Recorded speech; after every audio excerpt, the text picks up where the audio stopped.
boa noite. Boa noite. Condenado no mensalão petista, Roberto Jefferson deixa a cadeia no Rio de Janeiro. Ele vai cumprir prisão domiciliar. Ex-chefe do escritório da Presidência da República em São Paulo, Rosemary Noronha, é denunciada pelo Ministério Público Federal por improbidade administrativa. Número de multas aplicadas na cidade continua a crescer. Um dos principais símbolos da cultura argentina, o tango, ganha admiradores no Brasil. No Egito, o ex-presidente Mohamed Morsi é condenado à morte. E no Vaticano, o Papa Francisco recebe o líder da autoridade palestina.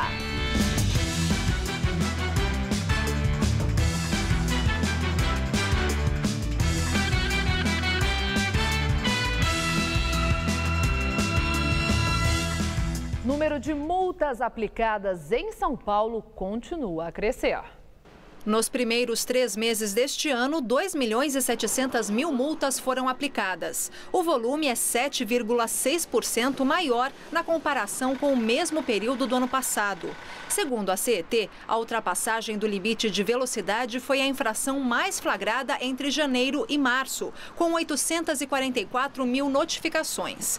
Seguida da invasão a faixas exclusivas de ônibus, com 416.000 notificações, e o desrespeito ao rodízio de veículos, com 392.000 notificações. E a quantidade de multas deve seguir em alta. A fiscalização eletrônica nas ruas tem sido intensificada com a substituição de modelos antigos por versões mais potentes, parte deles com leitura automática de placa. Um grave acidente na madrugada de hoje deixou 6 feridos na zona sul da capital paulista. Segundo a polícia, o motorista perdeu o controle da direção na Avenida Atlântica, na cidade Dutra, e bateu em uma árvore. Com o impacto da batida, o carro foi partido ao meio. Ainda não é possível saber se os 6 feridos eram todos ocupantes do carro ou se havia algum pedestre envolvido. As vítimas foram levadas para hospitais da região. Após cumprir pouco mais de 1 ano de prisão em regime fechado, o ex-deputado Roberto Jefferson deixou neste sábado o Instituto Penal em Niterói, no Rio de Janeiro, para cumprir pena em regime domiciliar. Roberto Jefferson deixou a cadeia por volta das 11 da manhã e seguiu para sua casa na Barra da Tijuca, na zona oeste da capital fluminense. O ex-deputado foi condenado no julgamento do mensalão petista, do qual foi o delator, a 7 anos e 14 dias de prisão por corrupção passiva e lavagem de dinheiro. Ele começou a cumprir a pena em fevereiro do ano passado, mas foi autorizado pelo ministro Luiz Roberto Barroso, do Supremo Tribunal Federal, a cumprir o restante da pena em casa. Entre as limitações impostas, Jefferson deverá estar em casa até às 8 da noite e não poderá frequentar bares. Em sua saída da unidade prisional, Roberto Jefferson disse que tem informações sobre o esquema investigado pela Operação Lava Jato, mas não pode dar declarações sobre o assunto, sob o risco de voltar à prisão. Agora, nesse tempo que o senhor ficou na prisão, surgiu a Operação Lava Jato, né? O senhor já sabia daquele esquema aí? Tudo aquilo? Se eu disser isso, o Barroso me prende. Eu não posso falar, meu irmão. Depois o senhor fala. Tá aqui, mas eu não posso falar. Secretário de Relações Governamentais do prefeito Fernando Haddad, do PT, e ex-ministro da Saúde do governo Dilma, Alexandre Padilha, foi hostilizado em um restaurante de luxo da capital paulista. O caso foi ontem. Padilha almoçava com outros 5 homens quando um dos clientes do restaurante se levantou e bateu com um talher em uma taça. Eu queria saudar aqui hoje, dizer para vocês, temos a ilustre presença do ex-ministro da Saúde, Alexandre Padilha, né, que nos brindou com o programa Mais Médicos da presidente Dilma Rousseff, responsável por um gasto de 1 bilhão que nós, todos os otários aqui, pagamos até hoje. Então, parabéns, ministro! Parabéns! Parabéns! Este é o segundo episódio de hostilização contra um ex-ministro do governo Dilma em ambiente público na capital paulista. Em fevereiro, Guido Mantega, ex-ministro da Fazenda, recebeu xingamentos e gritos de pessoas que estavam na lanchonete do hospital Albert Einstein. Uma das pacientes indagou Mantega, perguntando se ele não tinha vergonha na cara. Outra o chamou de safado e uma terceira mandou Mantega ir para o SUS. A assessoria de imprensa da Secretaria Municipal de Relações Governamentais de São Paulo informou que o secretário participava no local de um almoço com amigos da época do ensino médio. À noite, Alexandre Padilha usou o Facebook para responder à provocação. No texto intitulado de Inaceitáveis Instantes de Intolerância, Padilha disse que fica mais orgulhoso dos mais médicos toda vez que o programa é alvo de ódio dos que nunca passaram dificuldades. A ex-chefe do escritório da Presidência da República em São Paulo, Rosemary Noronha, foi denunciada pelo Ministério Público Federal por improbidade administrativa. Ela é acusada por irregularidades levantadas na Operação Porto Seguro, deflagrada em novembro de 2012 pela Polícia Federal, que apurou o esquema de venda de pareceres de órgãos públicos a empresas privadas.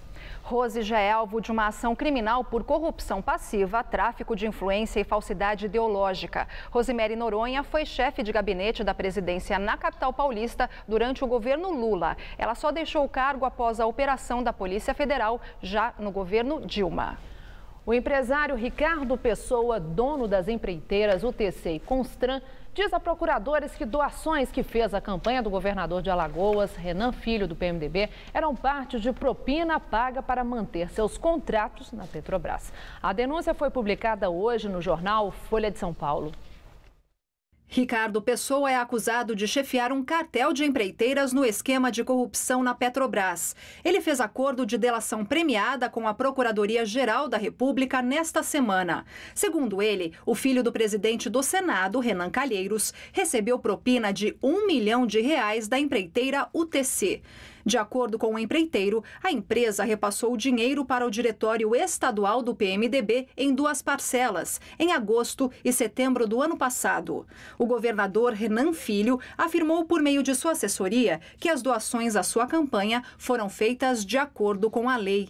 Ricardo Pessoa apresentou nesta semana uma relação com cerca de 30 episódios que promete detalhar nos depoimentos que irá prestar nos próximos dias. Nas negociações com os procuradores, Pessoa afirmou também que suas doações à campanha da presidente Dilma Rousseff à reeleição, no valor total de R$7,5 milhões, foram feitas porque ele temia prejuízos em seus negócios com a Petrobras se não colaborasse com o PT. O tesoureiro da campanha na época era Edinho Silva, hoje ministro-chefe da Secretaria de Comunicação Social da Presidência da República. Edinho confirma os pagamentos, mas diz que o dinheiro foi legal e declarado à Justiça Eleitoral. Saiba agora quais são os destaques das principais revistas semanais de informação do país. Com a chamada Lava Jato Grampo, a revista Veja diz que um exército de advogados dos maiores e mais conceituados escritórios do país tentam sabotar o trabalho anticorrupção do juiz Sérgio Moro, responsável na primeira instância das investigações do esquema de corrupção na Petrobras. Já Isto É traz a matéria Vidas Salvas antes mesmo de nascer e mostra novos tratamentos que aumentam os índices de sobrevivência dos bebês.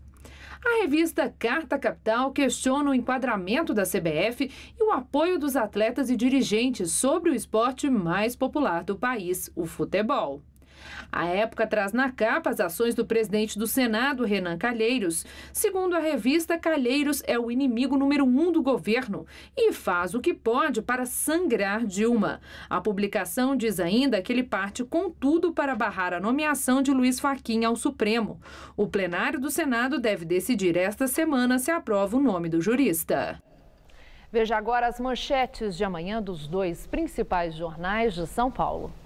O estado de São Paulo, bancos aumentam reservas contra calotes em 6 bilhões e 900 milhões de reais. Segundo o jornal, a medida reflete a queda da carteira de crédito causada pela crise econômica e pela Operação Lava Jato. Folha de São Paulo, arroxo do governo deixa a construção civil em crise. De acordo com a publicação, com juros altos e cortes de gastos, o setor deve ter o pior desempenho desde 2003. O ministro da Fazenda, Joaquim Levy, admitiu neste sábado, em Florianópolis, que a aprovação das medidas de ajuste fiscal na Câmara fora do tamanho esperado poderá fazer com que o governo realize um contingenciamento maior do que o inicialmente previsto. Segundo ele, uma alternativa a esta situação para garantir o cumprimento da meta fiscal de 1,2% do PIB seria aumentar impostos. No entanto, não deu mais detalhes. Ao ser perguntado sobre o fato dos deputados terem aprovado uma emenda que cria uma alternativa ao fator previdenciário, o que em tese facilitaria a aposentadoria dos brasileiros, Levy disse que dentro do governo há uma percepção de que não há espaço para novas despesas, nem no curto prazo, nem no futuro mais distante. São Paulo e seus segredos. Escondido em Pirituba, na Zona Norte, o Parque Cidade de Toronto chama a atenção pela beleza. Uma ótima opção de lazer que pouca gente conhece. Lago, peixes, plantas, passarinho, folhas. Para onde se olha, o cenário é lindo. Por isso, foi o parque o local escolhido para o álbum da gravidez de Gustavo. Uma lembrança que a gente vai ter dele, né, da gravidez, então a gente decidiu ir também para cá porque aqui é um lugar bem gostoso para fazer e para ele ver como que foi a minha gestação. E ele vai aproveitar esse parquinho? Com certeza. O bacana do parque é que ele tem sim, vários cenários diferentes dentro do mesmo parque, né? Então você tem uma ponte que dá um cenário bem bacana, você tem um lago de fundo, você tem plumas, você tem gramado, é um pessoal bonito que frequenta o parque.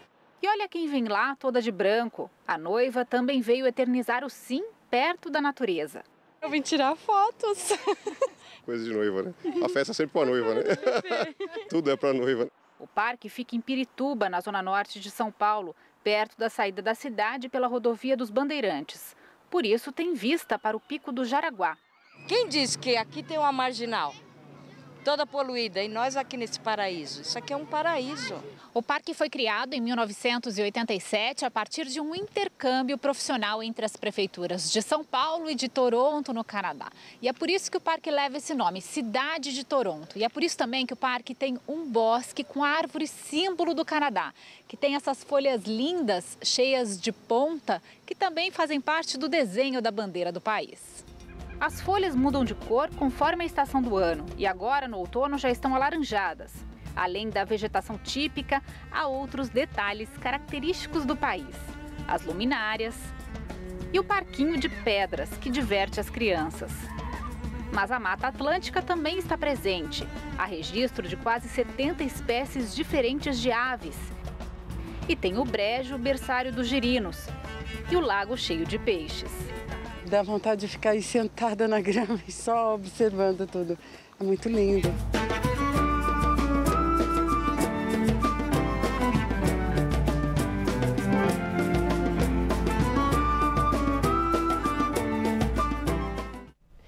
E a manhã deste sábado foi a mais fria do ano aqui na capital paulista. A temperatura mínima registrada foi de 13,2 graus. E segundo os meteorologistas, as madrugadas devem continuar frias. Vamos à previsão do tempo. O domingo será de tempo firme e ar seco em todo o sudeste do Brasil. Apesar da nebulosidade sobre a região, o sol aparece com mais força e não há expectativa de chuva. Mas no leste baiano e em toda a costa nordestina, a chuva não dá trégua. Já no centro-oeste, o calor volta à tarde, mas pode chover a qualquer hora do dia, no Mato Grosso do Sul e no sul do Mato Grosso. No norte, tempo firme no Tocantins e em parte do Pará. Nas demais áreas, risco de chuva forte. Máximas amanhã de 22 graus em Brasília e de 30 no Rio de Janeiro. Em São Paulo, o tempo fica firme em todo o estado, principalmente na faixa oeste, onde o céu fica aberto e a umidade do ar cai, ficando em torno de 40%. Máxima de 30 graus amanhã em Votuporanga. No centro-norte, máxima de 27 graus. Em Barretos e também em Franca. E na faixa leste, Caraguatatuba terá a maior máxima da região, 27 graus. Aqui na capital, a nebulosidade diminui até terça. Não chove e as máximas ficam em 23 graus. Acordar cedo, calçar o tênis e treinar para ficar em forma. Eu sei como é isso, viu? É cada vez maior o número de pessoas que trocaram o sedentarismo pela vida saudável de atleta. Muitos paulistanos escolheram treinar para as corridas de rua, como é o caso da Maratona Internacional, que acontece amanhã em São Paulo. Eu estava preocupado mesmo. O Anderson era assim em 2013. A esposa conta que ele fumava e estava acima do peso. Agora olha como o Anderson está hoje. Eu perdi um total de 43 quilos, hoje eu peso 77 quilos. Ele decidiu cuidar da saúde e emagrecer. Para isso, largou o cigarro e adotou no lugar o tênis de corrida. A corrida mudou a minha vida. Eu melhorei como homem, como marido, como profissional, como um ser humano mesmo. A corrida me transformou. A esposa tem dedo na mudança. No meu trabalho, eu comecei a levar a minha alimentação, né? Porque como eu trabalho em escola ao redor assim da região, só tinha lanche frito, salgadinho. Aí eu falei, não, eu vou levar minha térmica com a minha alimentação e tal, me ajudou também. E aí eu fazia para mim, fazia para ele também. O Anderson agora vai treinar. Amanhã ele participa pela primeira vez da Maratona Internacional de São Paulo, que em 2015 chega à sua 21ª edição. E olha só, o Anderson não está sozinho não. O primeiro exercício de quem quer começar a correr é acordar cedo. Isso porque muitos treinos costumam começar com o raiar do sol para durar durante toda a manhã. Mas isso parece não assustar os corredores que estão decididos a praticar esse esporte. Prova disso é essa quantidade de gente correndo aqui, na cidade universitária, que aos sábados parece cidade dos corredores. Então aqui a gente tem bastante espaço, tem uma altimetria interessante, nós temos retas, nós temos bastante subidas, outras descidas também que a gente pode treinar. O Eduardo é professor de educação física e treina quem quer correr maratona. Ele diz que a procura pelo esporte cresceu bastante nos últimos anos. As pessoas começam a ver os benefícios de saúde. Né? Se você tem uma pessoa que tem sobrepeso, por exemplo, né? Começa num programa de exercício regular, né? Já faz aquela prática, então as pessoas começam, nossa, poxa, eu vou começar a correr também. Dados da Federação Paulista de Atletismo mostram que o número de participantes de corridas de rua aumentou mais de 15% entre 2013 e 2014. O João Augusto faz parte dessa estatística. Ele voltou a correr no ano passado, depois de se curar da hepatite C. E se depender dele, o número de corredores paulistas não vai parar de crescer. Tenho familiares que estão correndo comigo que não corriam antes, meu cunhado. Então, isso aí é motivante também. A gente nunca tinha visto nada parecido. Nós nos apaixonamos na hora por aquele ambiente, das pessoas que buscando saúde, alegria, né? Aquela coisa, aquela ansiedade para a prova começar, as pessoas comemorando o resultado do outro.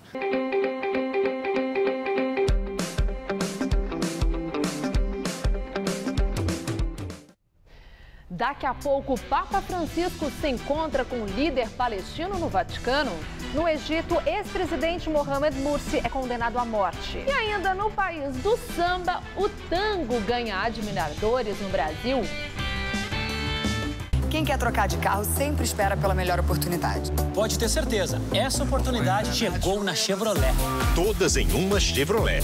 São as promoções de maior sucesso do mercado de uma só vez. Quer comprar com desconto de funcionário? Na Chevrolet você pode. Quer pagar o mesmo que as concessionárias pagam? Aqui você pode. E você ainda pode fazer uma troca inteligente. Você troca seu carro por um Chevrolet novo e recebe dinheiro de volta para fazer o que você quiser. Nessa semana, não compre carro sem passar na Chevrolet. Aí, Marcos. Muito bom. Nós vamos dividir esses salgadinhos de forma igualitária, hein, Descartes? Pode ser, mas esse salgadinho não pensa, logo ele não existe. O que você acha disso, hein, Nietzschezinho? Eu não gosto de salgadinho, nem de pôquer, nem de vocês e nem da humanidade. E eu odeio que me chamem de Nietzschezinho. All-in. Seja íntimo dos grandes pensadores. Os maiores filósofos da humanidade estão na coleção Folha Grandes Nomes do Pensamento. Todo domingo, um livro por R$19,90 cada. Na compra do primeiro, grátis o segundo. Se você quer estudar jornalismo, relações públicas, publicidade e propaganda ou rádio, TV e internet, a Faculdade Casper Liber é o seu lugar. Quer conhecer? Eu te levo!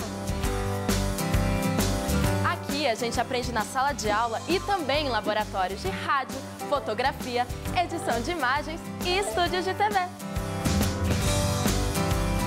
Você também pode colaborar em revistas, sites, programas de TV e rádio laboratoriais. E tem oportunidade de estágio dentro da Fundação Casper Liber. São mais de 60 anos de tradição numa localização incrível. Faculdade Casper Libero, formando os melhores profissionais da comunicação. Quer saber mais? Acesse nosso site. São Paulo e Corinthians estão fora da Libertadores. O Mesa deste domingo fala sobre os jogos e as campanhas de Cruzeiro e Inter, que seguem firmes no campeonato. Tem ainda um bate-bola sobre os principais lances da rodada do Brasileirão. Mesa Redonda, neste domingo, 9h30 da noite.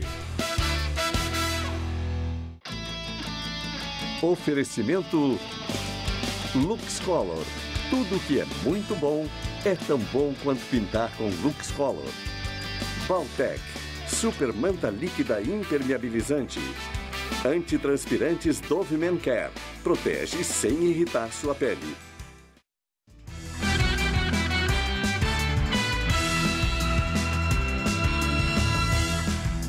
Papa Francisco recebe o líder palestino em audiência privada no Vaticano. O encontro aconteceu hoje e durou apenas cerca de 20 minutos. Francisco presenteou a autoridade palestina Mahmoud Abbas com um medalhão e disse que ele representa o anjo da paz, que destrói o mau espírito de guerra. A visita acontece 3 dias após o Vaticano anunciar que vai reconhecer oficialmente a existência do Estado da Palestina. Abbas está no país para a canonização de 2 religiosas palestinas, que vai acontecer amanhã. Ex-presidente do Egito, Mohamed Morsi, é condenado à morte. Morsi foi acusado de espionagem e de ter organizado a fuga coletiva de detentos de uma prisão no Cairo, que resultou no sequestro e morte de guardas penitenciários durante a revolta popular de 2011. Ele pode recorrer da sentença. Outras 100 pessoas terão a mesma pena, entre elas vários dirigentes da Irmandade Muçulmana, partido do qual Morsi era líder. Morsi foi o primeiro presidente egípcio a ser eleito pelas urnas. Ele foi deposto do governo em 2013 após um golpe militar. A Casa Branca informou hoje que forças especiais dos Estados Unidos mataram um líder de alto escalão do Estado Islâmico em uma operação na Síria. Abu Sayyaf era ajudante direto do grupo extremista nas operações militares e no tráfico de petróleo. A esposa dele também foi capturada, mas foi levada para uma prisão no Iraque. Morreu hoje, aos 81 anos, no Rio de Janeiro, o ator Elias Glazer. Ele estava internado no Hospital Copa d'Or desde o dia 6 de maio, após cair de uma escada e fraturar as costelas, que perfuraram o pulmão. Ele morreu de falência circulatória decorrente do trauma. Nascido em São Paulo, filho de imigrantes poloneses, Elias Glazer fez teatro e cinema, mas ficou nacionalmente conhecido pela televisão. O ator trabalhou em mais de 50 novelas e minisséries da Rede Globo e seu último trabalho foi na novela Boogie Woogie, exibida no ano passado. Elias Glazer não era casado e não deixa filhos. Ainda não há informações sobre o velório, mas o enterro deve acontecer amanhã no Rio. No país do samba, um ritmo bem diferente ganha cada vez mais admiradores. É o tango. Escolas da capital paulista oferecem aulas desse estilo que, apesar de ser considerado difícil, por quem se arrisca, é também muito apaixonante. Priscila e Daniel vão se casar em julho. Esse amor acaba de ganhar um tempero a mais. Eles estão na 4ª aula de tango. Ela é uma dança bastante envolvente, acho que para um casal ela faz total sentido, é muito bonita. No tango ela conseguiu te prender então, né? No tango ela conseguiu, ela é excelente em tudo, no tango inclusive. Dança compassada, de ritmo forte e cadenciado e muito sensual. A gente cuida muito assim da parte do pé, o sapato colorido, até muitas vezes não combina com a roupa, que é para realmente se destacar, né, na pista, é para chamar atenção. E a parte dos vestidos bem confortáveis e sempre com abertura e atrás também. A gente valoriza muito as costas. A Mirtes é médica. Há mais de 10 anos é assim que ela se realiza. Leva as aulas tão a sério que faz planos ousados. Meu sonho é ser uma bailarina de tango. É o amor da minha vida. Eu sou apaixonada realmente pelo tango. Os mais antigos costumam dizer que os primeiros tangos foram criados sob influência da música europeia, africana e até da nossa música gaúcha, mas hoje o tango moderno permite outros estilos. Será que essa mistura de ritmos de hoje ajuda os iniciantes a evoluírem nesse ritmo tão apreciado?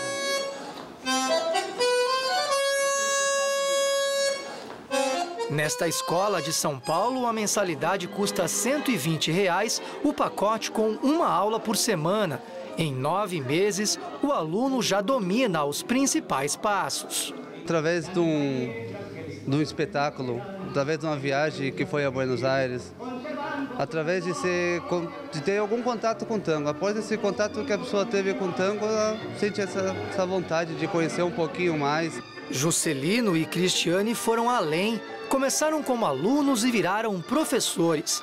Ela veio do balé clássico, já ele mudou da água para o vinho, como se diz. Trocou o forró pelo tango. Eu vim do forró, aí depois eu fui para a dança de salão, aí eu conheci o tango. Aí eu me apaixonei pelo tango. Um ritmo argentino por excelência e cada vez mais brasileiro. Ele dança o tango como se estivesse na Argentina. Ele vai sentindo a música, vai se empolgando, fica uma paixão.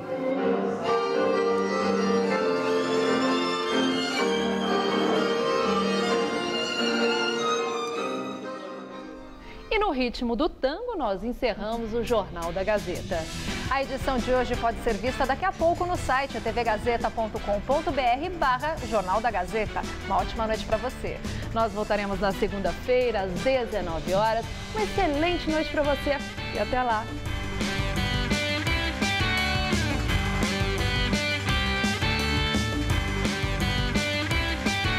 Confira os lances que marcaram a rodada no Mesa Redonda. Neste domingo, 9h30 da noite.